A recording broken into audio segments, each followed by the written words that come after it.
Today, we'll be discussing the 2023 general elections. Specifically, we'll be talking about the jostling for the seat of the president.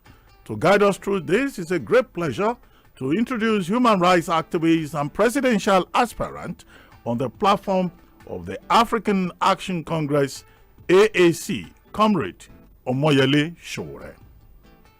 Over the years, Omoyele Sowore has been a vocal voice in the defense of human rights in Nigeria.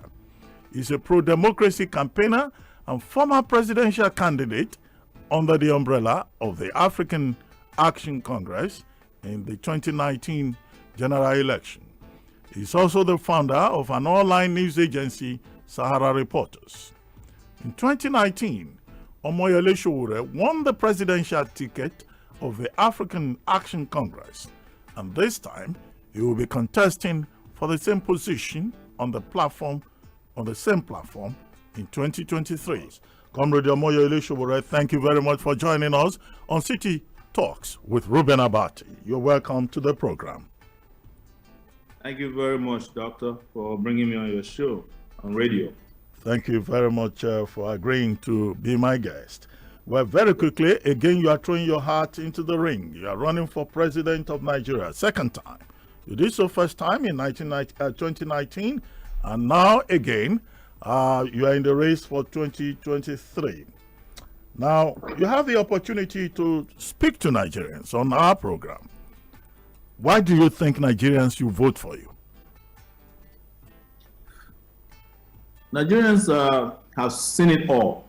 They have voted in different directions in the last 62 years. Most of the time, it was under military rule.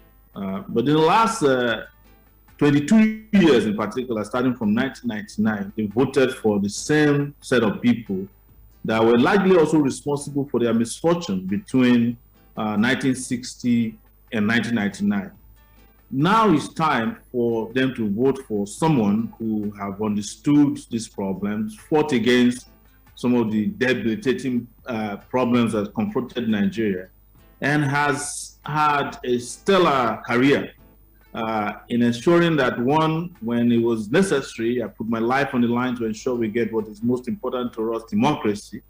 And after our democracy battered in 1999, I left to improve myself, both physically, mentally, and scientifically, spending 20 years in the diaspora. And in the process, created checks and balances, participated in some of the most important battles in the life of Nigeria, and ensuring that that democratic process that was resumed again in 1999 is on track. So you're talking to someone who knows a lot of these problems, who know all the characters, and who has figured out how to solve the problems confronting Nigeria, to the point that when I first ran, my ideas became so powerful, they were either absolutely plagiarized or stolen by my opponents.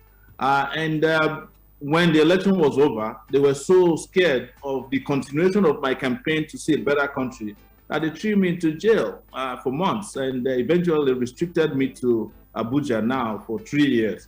So I am not just here standing in front of you without a CV, without a pedigree. I'm sitting right in front of you right now. I'm not standing. I'm sitting right in front of you, able to discuss and tell you how to confront all these problems, because I know where they came from, and I definitely know how they can be solved. And I have spoken to them very eloquently.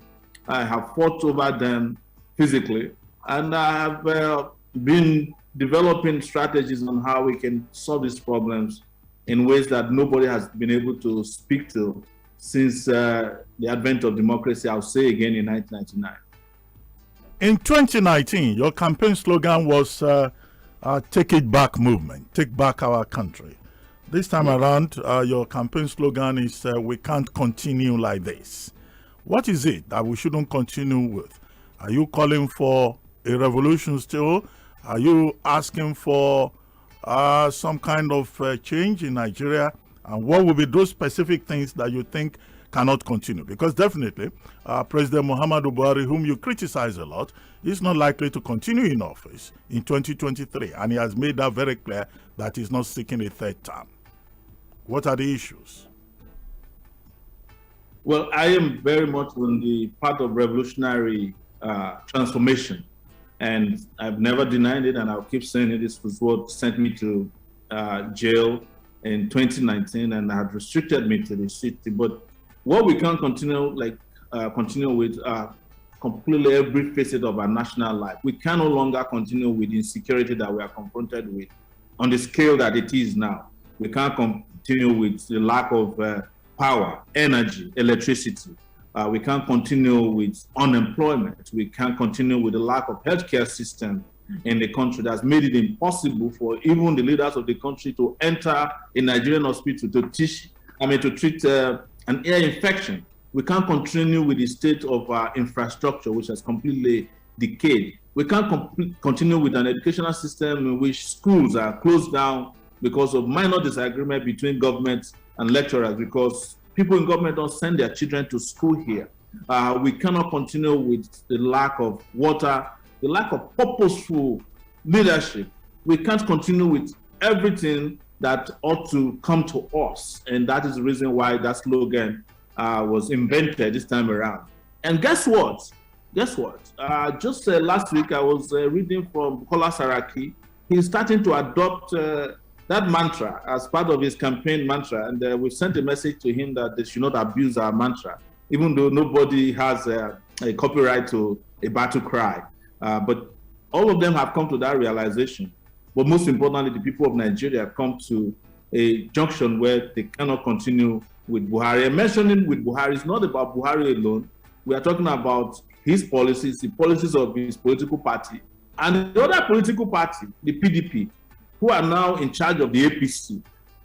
This is to show to you that they are not different in both color and character, Doctor. Well, many of your critics say they observe that, yes, whereas you are a popular rights activist, looking at your record, you have never worked in the public sector. And that public sector experience may be needed to deal with some of these big issues that you think Nigerians need to deal with. Banditry in the Northwest, terrorism in the Northeast, kidnapping in other regions. And they are wondering that, look, nobody can run Nigeria at the level of students' unionism.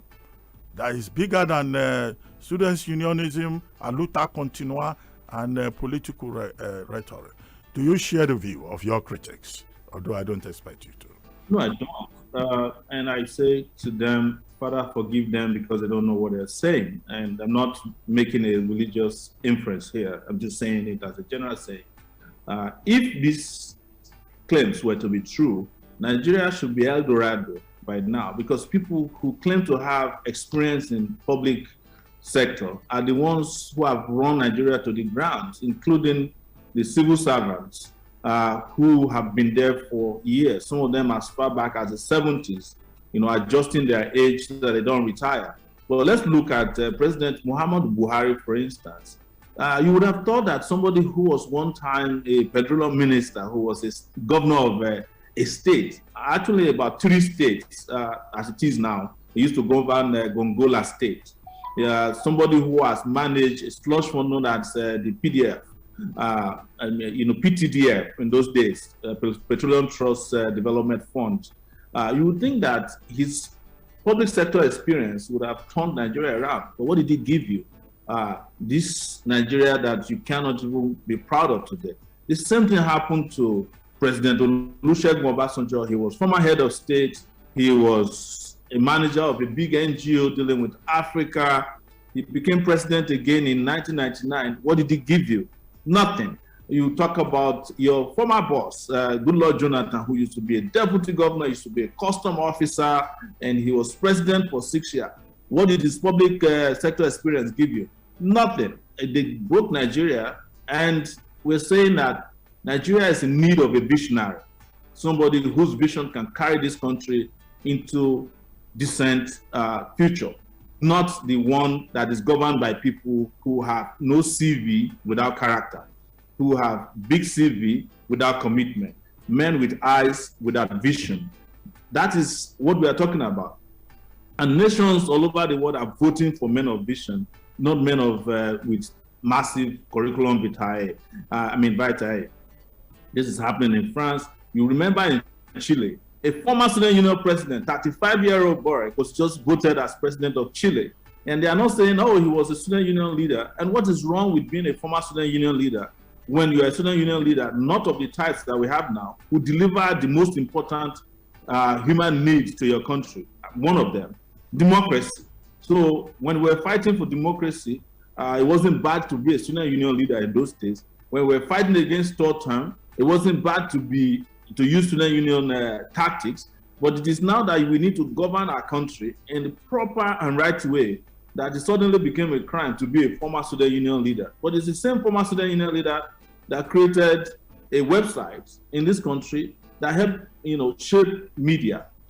It's the same former union leader that has proposed solutions that the former public sector officials are plagiarizing and stealing and using as part of their campaign and as part of their governance policy processes.